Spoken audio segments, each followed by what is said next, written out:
we can go ahead and do it.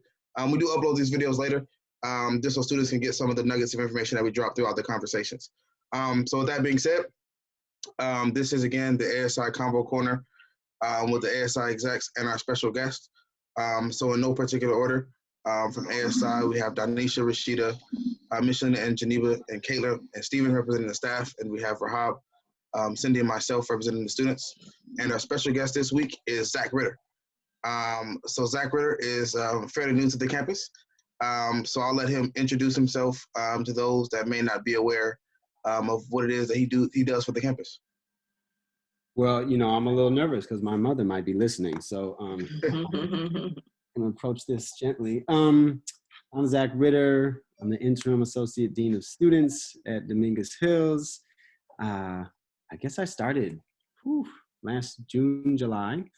And I've been in higher ed for a long time. Got my PhD at UCLA in higher education. I went to UCLA for undergrad as well. And before Dominguez, I was at Harvey Mudd College, where I did diversity work as an assistant dean. And then before that, I was at Redlands doing assistant director diversity work. And then before that, I was at American Jewish University doing director of the Career Center. So I think a lot of my work has always been about racial justice, identity work, history work, and bringing folks together from seemingly different backgrounds and trying to build bridges between communities. And I think that stems from my own experience growing up of hearing the stories from my dad, who was born in a refugee camp in Germany right after World War II, and trying to understand the whole Nazi killing of a bunch of people, not only Jews in Europe, Romani people, gay people, they even killed, Black people. And understanding what lessons we can learn from that moment in history and from other genocides in history, so that we can stop killing each other today and start loving each other a little bit more. And I think working at a college campus is a great place for not only, I don't want to say like shape young minds, because it sounds paternalistic, but like to learn from young minds and also like have this dialogue with folks about what kind of world we want to see and how we can get there together. Well, thank you for that. So as you spoke a lot about your background, there was a lot of diversity and the importance of it as kind of the route that you took. So can you speak a little bit about the importance and value of recognizing the diversity, specifically for an extremely diverse campus as ours? Yeah. I had a friend who worked at the university and said that it was the most diverse CSU in the system, which made me want to work there even more. I think in my day-to-day work, I get to help students with housing insecurities, with food insecurities, and I also do conduct issues in my role. So it's kind of weird, right? Because I'm the guy that's on the care team that's helping folks, but I'm also on the conduct side of the house. But I think that's also helping folks in a way as well, because I'm trying to infuse restorative justice techniques in how we interact with students. So it's not just about, oh, you've been bad and so you're going to be punished. No, it's like, how do we be better humans from this experience? And back to the diversity notion, like I wanted to work at an institution that was public and was committed to helping folks from all backgrounds, but mostly folks that like are not talked about on TV and in the news, at least not in a good light. And I think I went to public schools in LA, and I've always been kind of a foot in different worlds.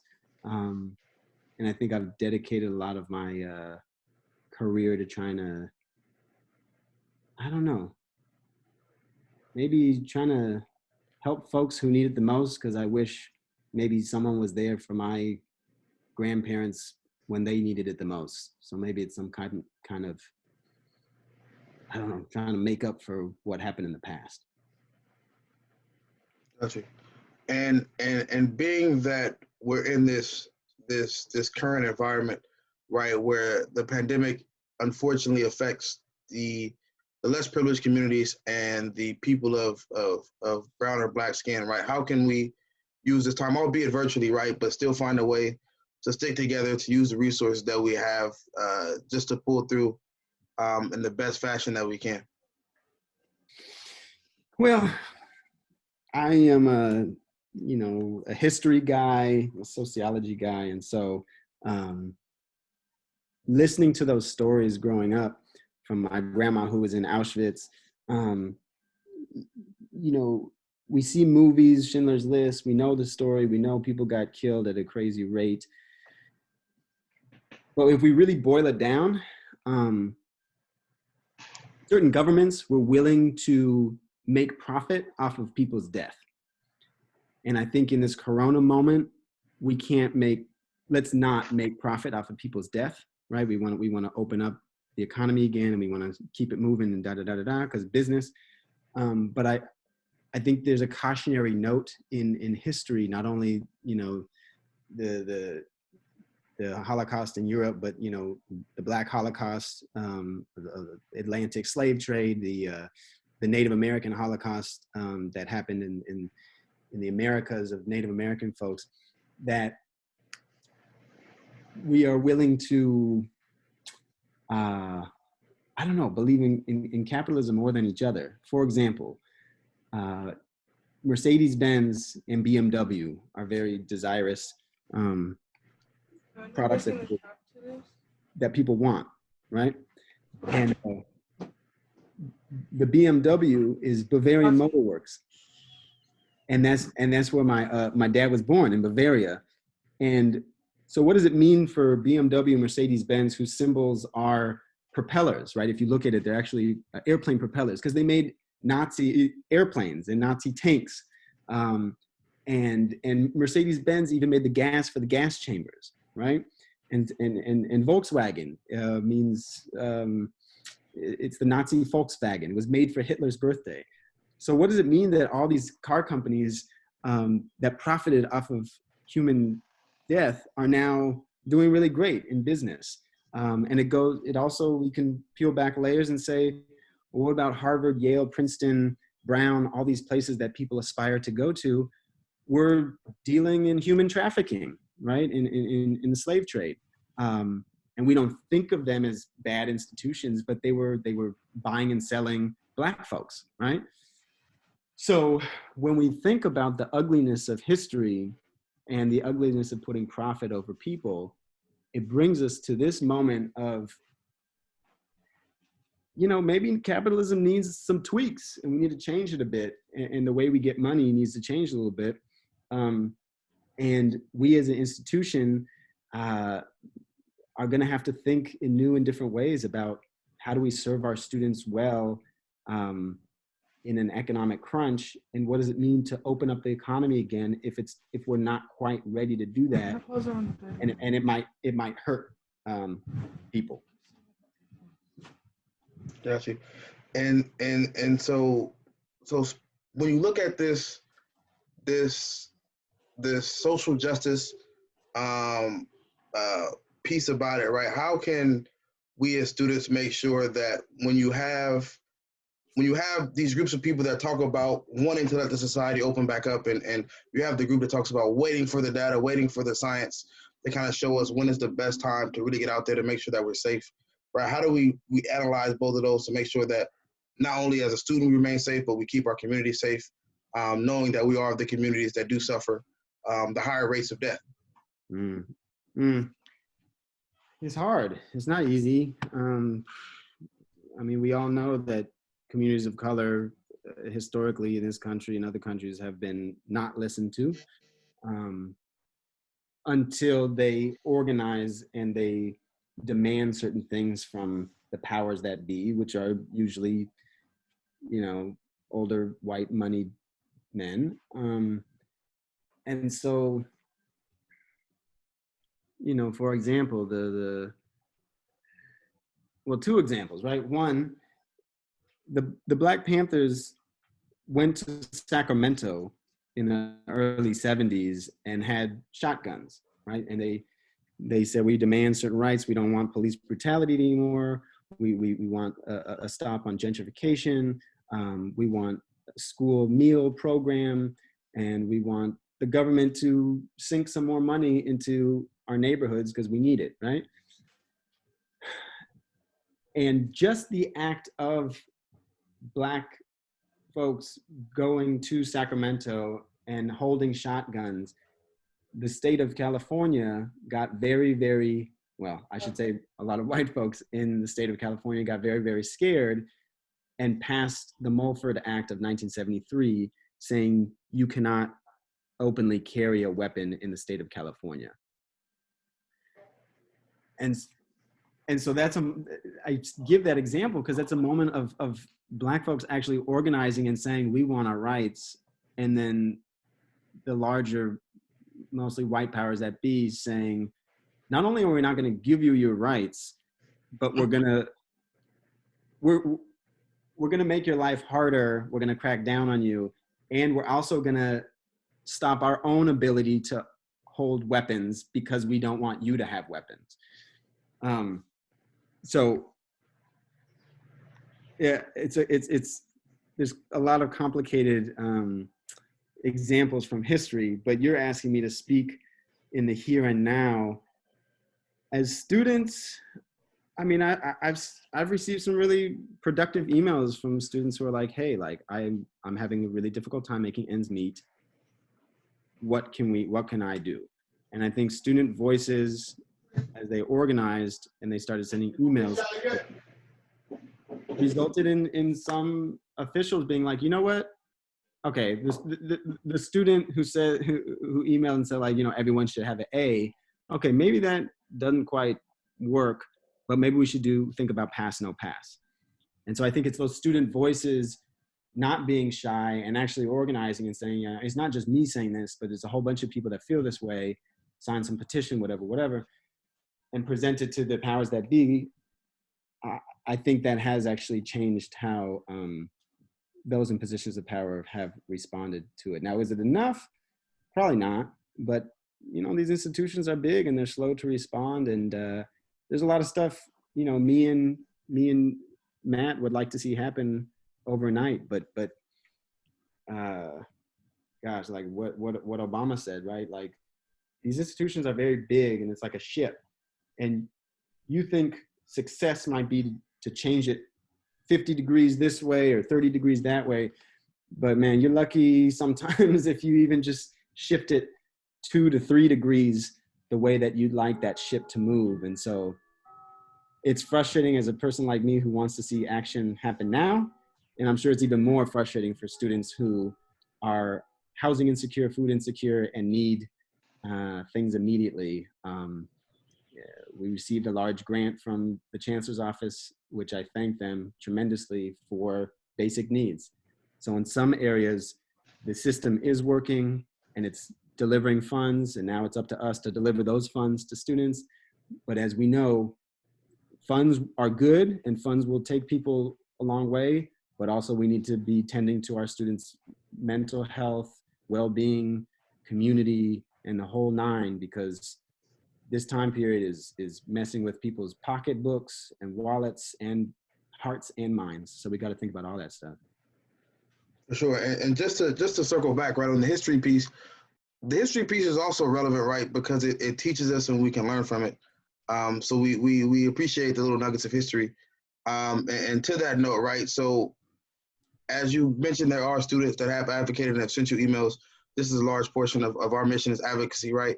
And looking back at history, right, a lot of people during these times may feel they're not being heard and they're not, you know, they're losing the desire to kind of speak up as a lot is happening, and the importance of advocacy, especially for yourself and on behalf of the people that may be in similar situations. So if you look back into history, can you just speak towards some of the moments where advocacy and persistence of fighting towards a higher power kind of paid off and just to kind of motivate the people. So to motivate the people that may be losing the desire, right? That where in the past how advocacy and continuing to fight has benefited a large group of people. Mm. Mm. Okay, we don't even have to go back to the 70s or go back to the 40s. Let's go back a couple years here with Mizzou, right? University of Missouri. Some racist, messed up stuff going on there, and Black and brown students, and I'm sure, you know, white allies, Asian allies came through as well. And they started organizing and they said, we want the president to be fired. I think his name was President Wolf. And what was his name? Brian Butler started doing the food strike, right? He started going on a hunger strike. And that started getting some eyeballs, started getting some news coverage of it. But remember, the thing that really broke the camel's back was the football team. The football team said, we're not going to play anymore unless you not only fire President Wolf, but start hiring more faculty of color, start doing more diversity workshops, give more money to the diversity center, hire more folks of color that are delivering mental health services and the psychological services. Like, there was a whole list of demands, right? It used to be on the demands.org. I don't know if it's still up online. Because they organized and hit the university in the pocketbook, or the wallet, they were going to lose $1 million because the football team wasn't going to play a game. One game, you lose $1 million. University of Missouri was like, damn, okay, we're listening now. What do you want? We'll do it. We'll make it happen. Okay, you want this dude fired? Okay, we're going to fire President Wolf. And you want this other list of demands about how to make these institutions, you know, I don't know, whatever you want to say, white supremacy. And it happened. And so there's a lot of times when we want to give up. There's times when it's easier to give up. And there's times when, let's be honest, people force you to give up, right? I mean, the Young Lords, the Puerto Rican version of like the Black Panthers, the Brown Berets, right? The kind of Chicanx movement. A lot of these groups were infiltrated by the FBI and the COINTELPRO. And so when we tell those histories, we have to be factual as well, and not just say like, man, they were radicals and they didn't do anything. No, it's because a lot of them were killed, right? Fred Hampton in Chicago and so on and so forth. So to bring it again to the present day, I think it's very difficult to be an activist today. I think it's difficult just to be a student trying to make it through college and then being asked to be an activist because you're fighting for stuff that you thought just by signing up for this school that you would get. So I think it's easy to be discouraged and to give up. But I'm also, I don't know, reminded and happy to see that a lot of my colleagues care a lot about students, and they feel frustrated with some of the systems that they're in and some of the decisions that they're, you know, forced to make. But I see a lot of professionals trying to, I don't want to say work around laws, but like massage situations so that you land on a moral solid ground where a student is getting what they need and the institution is also happy with the result. And so, yeah, I guess, like, you know, you could say the cliches that don't give up and keep fighting, but there's a lot of strength, like read history. There's a lot of strength to be found in not only 100 years ago, but even just like 3 years ago. Got you. And you have, you know, much more time in higher education than myself or many of my peers do. But can you speak a little bit towards, you know, your ship analogy, right? Where you hope for these great winds of change, right? And then reality kind of sets in and you see these minute changes of which many may be unrecognizable, right? But still, how can you know, understand why things move so slow, right? How have you rationalized the comfort and expecting the 50-degree, but seeing the 3 and the 2-degree turns? Yes, please answer that one. That has been a challenge for our ASI president in his 2-year term, dealing with the fact that, it's sometimes only 1 degree, and then not feel that you haven't accomplished at least a part of the goal by even making it move that 1 degree west. Well, all right. So I used to work at private schools, and private schools, you can turn that 50 degrees actually pretty quickly. Because if it's a small school and it's private, the rules are all different. You're not tied to California state law and LA state law, or city law. It's a little bit more loose, right? But keep in mind that you can make real fast progress in a semester at a private school, but just as fast as you made that progress at that private school, someone else could come in, they could fire a bunch of people, fire you included, and then change that ship right back to where they wanted to go. And not even back, they could do the 50 degrees in the other direction, right? So what I'm trying to say is rapid change at certain institutions can lead to rapid unchange at certain institutions, right? And when we look at the gains that a lot of folks made in the Obama administration and under the administration, look how quickly we've done a 360 with the Trump administration, right? Whatever your politics are, sometimes there is rapid change, and it's not always the best, right? We created DACA with Obama, and now with Trump, we are swiftly defunding DACA, which is hurting a lot of our students that identify as AB 540 or not. And even this newest thing, which is mind-boggling, that if you're in a mixed status household, so if I'm married to someone who's undocumented, I'm not going to get that check from Donald Trump's government, right? That just seems, I think it's actually illegal, but then you have to go through the process of fighting suing and doing all that stuff, which takes money. So things happen quickly, but sometimes they can be undone quickly. But there was a part that I wanted to say. Tell me the question again. Yeah. So to sum up, just how do you come in with these expectations of wanting to fight the good fight and make these great deals of change, and then you quickly understand that things don't move as fast as you want them to, right? And you seem to have a rationale or understanding that these small changes will occur and those are the good things, right? But I'm saying, how do you become comfortable with that realization that you are fighting and will most likely get these smaller changes?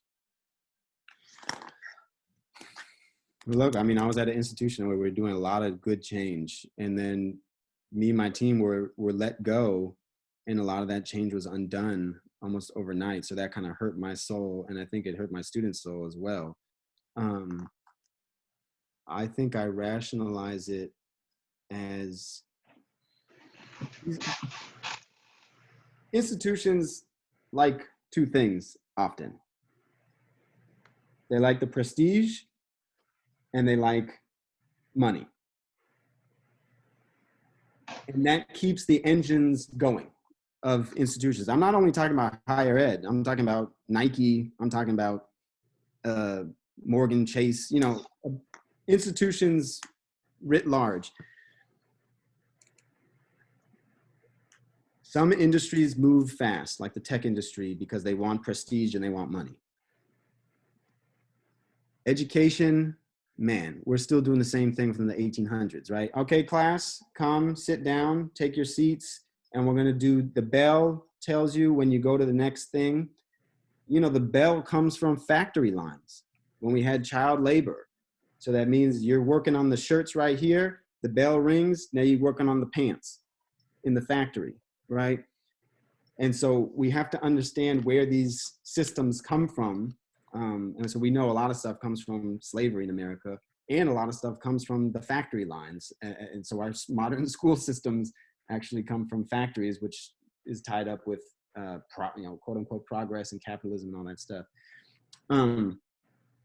Okay, but to answer your question, Zach, answer the question. I guess I take solace in the fact that I'm touching some students' lives, and that because I'm kind of like a Jewish humanist, and so if I really make a connection with Christian, and I guess I'm gonna change you a lot, and you're gonna change me a lot, and we're gonna laugh and we're gonna learn together over 4 years, and I may not have changed the laws of the institution. Maybe I wrote a little policy here and there, but I'm going to take in my soul that I knew Christian, and I'm going to remember your stories, and I'm going to remember your smile and the way you treated me and the way you made me feel, right? Was it Maya Angelou? No one remembers what you did, but how you made them feel.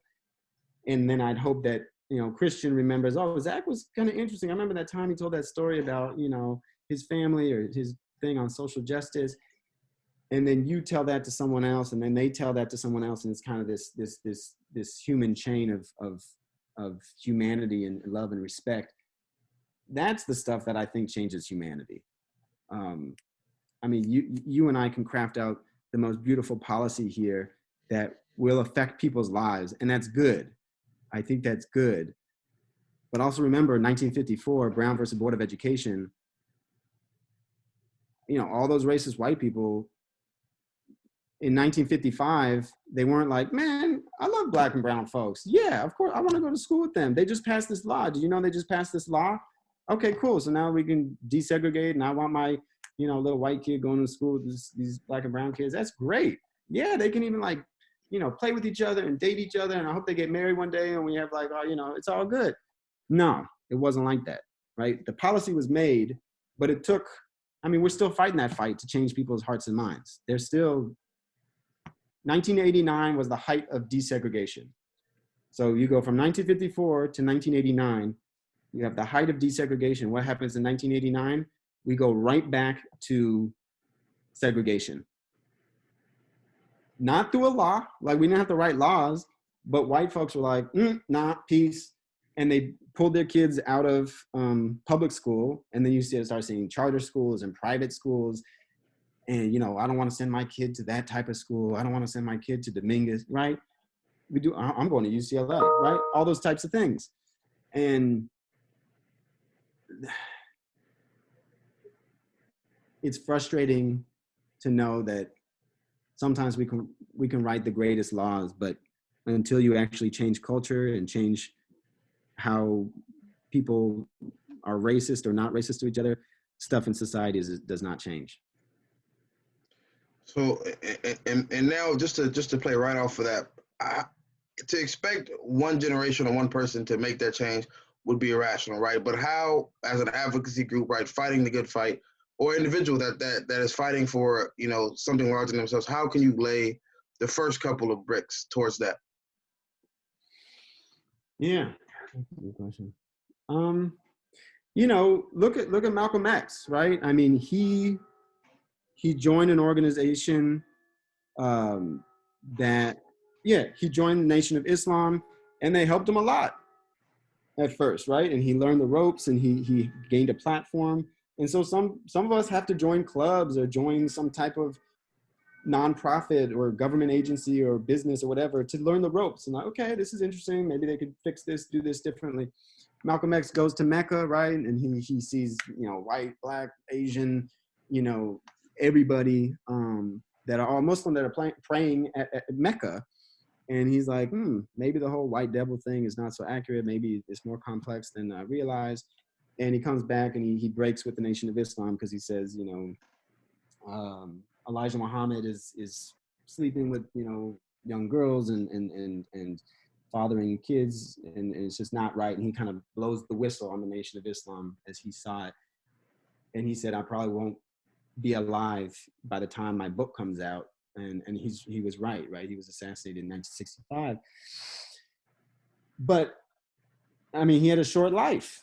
But, man, it's 2020, and we're still talking about this brother, right? And he learned certain things from an organization, and he said, you know what? Actually, I I could do it better myself.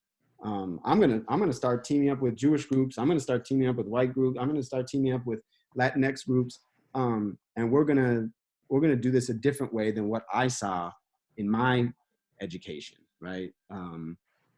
And I think he was grateful to the nation for giving him his start, right? And he was grateful to Cassius Clay, who he basically converted to, Muhammad Ali. And even Ali was like saying nasty things about Malcolm X when he got shot. But as Muhammad Ali went through his life, he was like, you know what, I was wrong. Like, Brother Malcolm was a good guy. I shouldn't have said those things. So what I'm trying to say is, I think there's a notion in today's hyper social media world that I am not living up to my true potential if within a week I don't have millions of followers and I haven't changed the world like Mandela, or I haven't done something like Obama. So I'm just gonna, I don't know, maybe it's just not gonna happen for me in my life. But it's not true. This is a constant thing you got to keep plugging away at.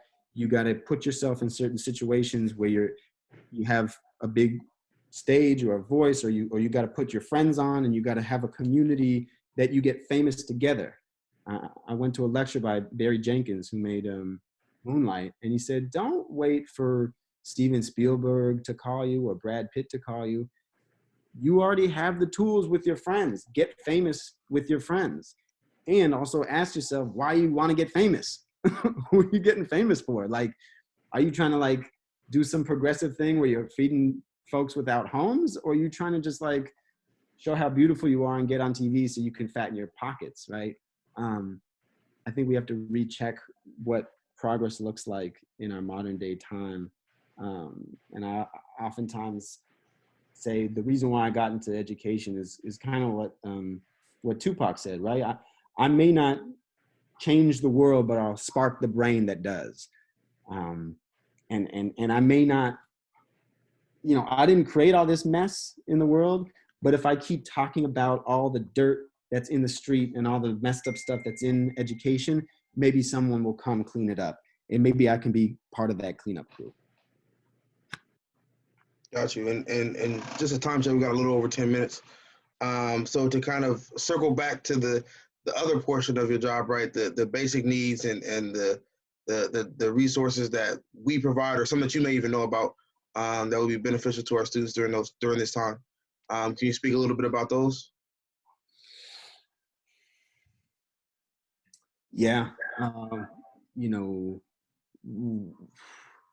Actually, if folks are listening, I mean, look on Instagram, because we're going to be sending out some information, because next Thursday, Morgan Kirk, who's the director or the coordinator of basic needs, and myself and some other folks are going to be in parking lot 1, and we're going to be handing out some like turkey wraps and some salads and some other tasty stuff from every table. And so if you need meals, come through, because we're going to be there from like 9 to 1 o'clock. So we're trying to find creative ways to do several things. One is house folks who are going through really tough times right now, that are living out of their cars, that are in bad domestic violence situations. And so we're looking at, we've actually partnered with a local hotel to get folks into that hotel, so shout out to Willow Tree Inn next to the freeway. That's been really, really good to us. And so that's the housing part of the situation. And then on the food part of the situation, we're trying to do every week or every other week food from local restaurants, so that we can support local restaurants. So we're going to try to reach out to Chinoyo, to some of the other spots in the area, and they've been very generous to deliver food. And so we're just trying to get that food to students who need it. But it's also tough because, we can send a student a Grubhub or Uber Eat gift card if they're really in need. And we also want to be able to hand out meals for those who can drive through or take the bus over. But as you know, Maslow's hierarchy of needs, right? If you don't have your basic needs met, you're not going to be writing that English paper to your fullest abilities. You're not going to be doing that math test to your fullest abilities. And so we're trying to really get those wraparound services up and running. Cool. And just briefly for the people that may not know about Maslow's higher need, can you speak a little bit towards that? Oh yeah, Maslow's hierarchy of needs is this guy who wanted to look at instead of in psychology looking at folks who are really suffering from trauma, PTSD, all these different mental health stuff, he wanted to look at the top 1%, right? Like Bernie says, the 1%. He wanted to look at the 1% of people who are at, quote unquote, achieving really high in history and society, whatever that may be. And so he looked at like Albert Einstein and like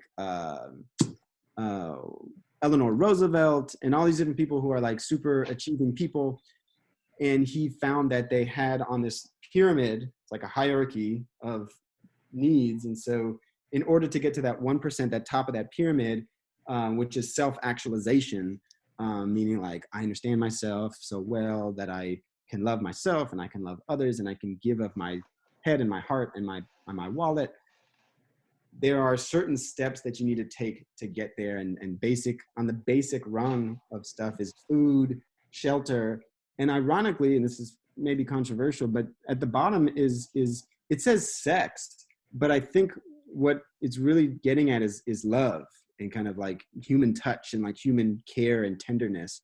And then as you move up, it's like sense of belonging and so on and so forth. So I think at Dominguez Hills, we're not trying to create robots that pass this class and pass this class, and then you go out into the world and get a job and like, we don't want to speak to you again.